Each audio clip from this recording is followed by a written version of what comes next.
ছাত্রছাত্রীদের সাংস্কৃতিক মনস্ক করে তোলার লক্ষ্যে বাৎসরিক সাংস্কৃতিক অনুষ্ঠান অনুষ্ঠিত হলো রায়গঞ্জের উদয়পুর বালিকা বিদ্যা নিকেতনে। এদিন জাঁকজমকপূর্ণভাবে অনুষ্ঠানের উদ্বোধন করা হয়, যাকে ঘিরে উৎসাহী পড়ুয়ারা। প্রধান শিক্ষিকা নবনীতা সরকার জানিয়েছেন, নাচ, গান, কবিতা আবৃত্তি সহ একাধিক ইভেন্টে পড়ুয়ারা অংশ নেয়। মুখ্যমন্ত্রীর ঘোষণার পরই একের পর এক বিক্ষোভ। চা বাগানের জমি শিল্পপতিদের হাতে তুলে দেওয়ার ঘোষণা মুখ্যমন্ত্রী করতেই প্রতিবাদ। শনিবার নকশালবাড়ির বাণীঘাটা মোড়ে রাজ্য সরকারের সরকারি গ্যাজেট নোটিফিকেশন কুড়িয়ে প্রতিবাদ জানান দার্জিলিং জেলা চিয়া কামান মজদুর ইউনিয়ন। দিল্লিতে বিপুল জয়ের সেলিব্রেশন নকশালবাড়িতে।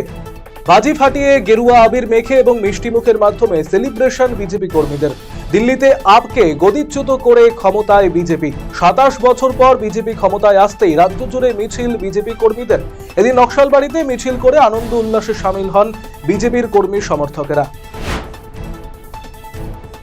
ডাক পার্সেলের গাড়িতে মহিষ পাচারের ছক কষেছিল পাচারকারীরা। ছক বানচাল করে 49টি মহিষ সহ দুজন পাচারকারীকে গ্রেপ্তার করলেন পুলিশ কর্মীরা। ফাঁসি দেওয়ার বিধাননগর থানার পুলিশ 31 নম্বর জাতীয় সড়কের ওপর টহলদারি করার সময় দুটি ডাক পার্সেল গাড়িকে সন্দেহ হয় এবং পিছু নিলে মাদাতি টোল ট্যাক্স সংলগ্ন এলাকায় গাড়িগুলিকে আটক করা হয়। তল্লাশি করতেই গাড়ির ভেতর থেকে বেরিয়ে আসে মহিষ। গাড়ি চালকের কাছে মহিষগুলির বৈধ কাগজপত্র দেখতে চাওয়া হলে চালক বৈধ কাগজপত্র দেখাতে না পারায় বিধাননগর থানার পুলিশ দুই গাড়ির চালককে গ্রেপ্তার করে এবং থানায় নিয়ে আসে এবং মহিষগুলিকে খোয়ারে পাঠানো হয়েছে।